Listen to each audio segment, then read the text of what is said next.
G'day folks. Well, what do we have here? A new toy. I like new toys. I'm a sucker for buying cars, so yes, when one of these came up for $2,500 I couldn't say no, because I've had a lot of cars on my watch list since I was a kid, but this is one of them, fairly high up, and why not? It's straight, body hasn't been smashed, it's good. It's not closed properly, but that's alright. Very straight car, very good. It was fairly close to the sea, so there's a bit of surface rust on things like the power steering cooler, that sort of stuff underneath. Yeah. Tyres on it are very good, if not, well, not quite new, but they're still got almost a quarter of an inch off the treadwear bars. They replaced all the clears. Done a fair bit to it. Wheels and things need a good clean. The brake rotors are glazed and rusted, so they have to come off and get skimmed. Never heard of these brand of tyres before. They're pretty noisy, but they'll pass roadworthy, so they're staying. If I get sick of the tyre grumble and rumble after a while, I'll just replace them with something more passenger oriented. But yeah, that's the only major damage on the body. I've got to try and knock that out and just put some paint over it. Not a huge issue. That's where the for sale sticker was. They tried to sell it 12 months ago and left the car sales sticker on it, but that should clean off. Yeah, a little bit of UV damage on there. This was all fitted new, but because it'd been outside with salt and dirt on it, the ultraviolet made it attack the PVC. That's pretty normal, unfortunately. Yeah.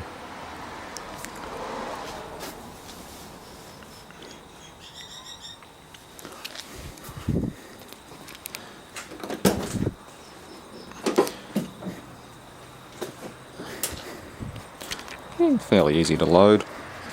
Only thing is, there's a bar across here, so I didn't realise that at first, but I'll still be able to leave these seats out and shove a 42-inch plasma TV or something in here. Boxes of computer stuff. I think that's the only downside, is that steel reinforcing member. So that's all part of it. But yeah, it was only incidental that a soft top came up.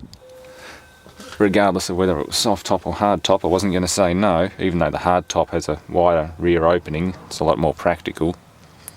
But yeah, fairly well constructed.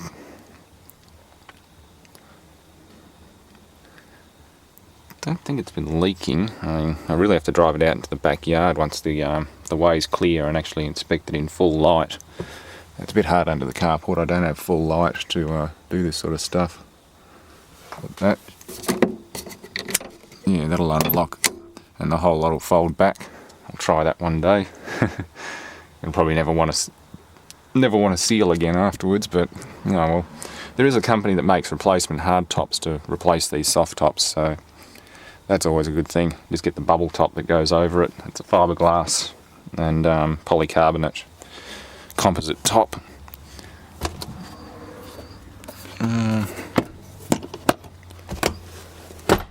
Yeah, jack and tools down there for some reason. Yeah, it's all got to go back in there. That's empty too. So I don't know what's missing, but it's got the important stuff. Basic scissor jack and handle. And the wrench, that's the main thing. Yep, I'll make up my own little travel kit. Metric spanner set and socket set, like all my cars. Exhaust's not too bad. Yeah, considering it's a salty, it's not too bad. It's had shocks in it at one point. The excessive rust makes it hard to tell what's new and what's not. But again, can't really see any damage, so I don't think it's been rear-ended before. Normally you see cracks and things through here, or the doors the door's got creases in it or it's been replaced, it's mismatched. But those bolts don't look like they've ever been off. Don't know, maybe. And the spare wheel carrier mount's not bent like half of them are. You back into something and hit the spare tyre on it, it bends the subframe in the door. And that's something I haven't been able to get off. It's gone hard, so I've virtually got to destroy it to get it off. Not a big deal. Yeah, don't know what the spare's like, I've just got to peel it. It's all gone to crap. Obviously hasn't been off in a long time. But yeah, I don't have a key on me, but we'll get into the engine later. I want to do another spin an oil filter onto it again. Not that the oil is that bad, it's not black, but it's dark. I mean, I only topped it up on site and drove it here, so I haven't done a proper change on it. Yeah, 5-speed manual. Shift's pretty nice. The throttle body's gummed up, so it does stick a little bit. If you're quick on off the gas and onto the clutch, you notice that the revs will stay up a bit and take a while to come down, so it's easy to grind the gear a bit. Well, it only happened once, but that was like 4th to 5th, I think it was. Went over to 5th, and it just sort of kicked back a bit because the engine was still trying to rev. But the biggest issue is the clutch, whether it's an adjustment thing or the clutch is glazed. Maybe they've had a learner driver in it, maybe the owner's missus has been driving it a lot and she liked to ride the clutch. Don't know. Idle RPM's up around 1200 to 1500, so I'm thinking either cold start high idle isn't disengaging, or they've intentionally adjusted it to make it harder to stall. Maybe for a novice manual driver or something, because I've seen that done plenty of times. If they're having trouble just timing the take up on first gear from standing start, they'll often just tweak the idle speed up a bit to make it a bit easier. But overall, this car is really clean inside. It's the main reason I grabbed it. If it was really ratty and dirty and the top on the back was trashed, I wouldn't have bothered. But these seats, I have seen them in better light, and there's no stains, there's no rips. Probably use a quick steam clean on the driver's one, but that's about it. Again, the carpet's undamaged, the dash is original, it's been pretty much unmodified. Factory air works exceptionally well for such an old car. I don't think it's ever been touched. It's probably why it still works alright. Yeah, what can I say? For $2.5 grand, I'm not going to lose any money on it, I'll tell you that much. Even if the engine's half tired and noisy, even if I've got to put a clutch kit in it, it'll still come out under $4 grand by the time I'm done. I'll set that target, $4,000. If I can get this on the road and registered and all done for under $4 grand, that's a bargain. I mean, you can't buy them for that much. Granted, a fair bit of work has to go into it. You just can't buy them for that much. So, yeah. And again, power everything. It's the cruiser pack. That's popped out a little bit, but it's nothing a bit of adhesive or something can't fix. Yeah. Everything is really clean, really intact. It's been pretty well cared for internally. A few chips and things, and the salt's really gotten into it. I'm a bit further from the seaside, so it's not such an issue. There's a bit of fraying on there. I hope those don't fail. Roadworthy. And yes, they are picky. Very picky.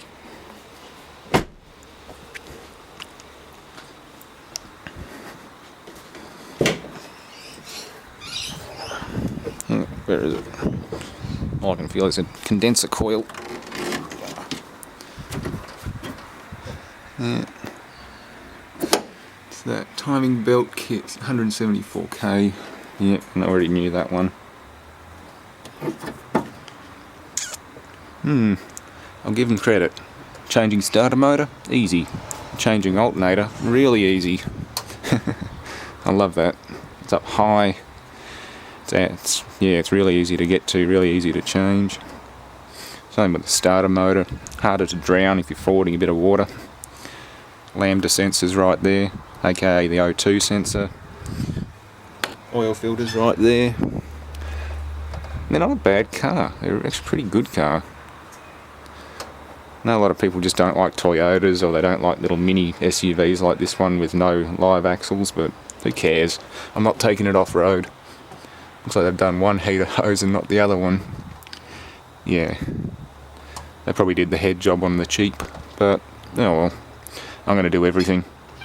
They've done the hose there though, it's still got its sticker on it. Rad tank's getting a bit old. And again, front rad support doesn't look like it's ever been kinked or unbolted or damaged. Those have never been undone. Strut towers have a little reinforcing plate on them too. The first ones had a habit of cracking around the bolts. Particularly with heavy dirt road or off-road use, they'd start cracking around those top bolts. So, well actually might have been the rear shock towers or something. I remember something about cracking the steel around them. It was a bit of an issue at one point, but clearly solved. Anyway, heavy. I should see if I can mod it for gas struts. Do like they do with the Ford. That's the old Rego name. That's completely out of the system now. Just needs a wash. Get it out into the yard and give it a good wash. A few abrasions. Hopefully that comes off, because front discs make a mess. I know you can't see it, but there's the bad spot on the rotor. Sort of see it. Yeah. Yeah, it's right there behind the spoke. That's the one that's giving me all the grief on the way home. Shouldn't be a problem. Yeah, they dragged across something, but not too bad. See, that could be pulled out. Get the dent specialist. Oops, there's a TV there. Big doors, that's the only thing I've noticed. I keep bumping them into things. But that's typical of a two-door. It's got all the manuals and things I've already gone through. Yeah, what can I say? If you can get one this cheap, get it. Even if you do have to do a bit of work to it. Everything's there, everything works. I've tried it all out. Temperature's really happy when it's driving. Haven't driven on a really hot day, but yeah, not too bad. It's an old original Toyota spanner. That's older than this car is. That one in there. Star wheelie motor. German one. Yeah. It's German. Yep. That's not original either. I doubt it. It'd be nice if they were, and there's a set of them in here. Anyway, bonus for the collection. That's a 10 and 11, I guess. Yeah, 10 and 11, and a 12 and 14. Good. Very good. The ashtray's pretty much spotless. Yeah, ciggy lighter's been used maybe once. It certainly doesn't smell like smoke, it just smells like good, clean 90s car. It doesn't have any unusual smell to it at all. Again, another reason why it was a good buy. If it stunk like cigarette smoke and was all yellow up in the headliner, wouldn't have bothered. I really wouldn't have. Anyway, enough rambling about car. I know I didn't do a test startup, but I'm not going to encode this video and decrease its quality just for the hell of it. That's a so-called diff lock. They're technically sort of a three-wheel drive. It's not a true four-wheel drive as such, but it does its job. Anyway, thanks for watching, and stay tuned for plenty more videos on this one, because I've got some work to do. Yeah. Hasn't been squished, I can tell you that much.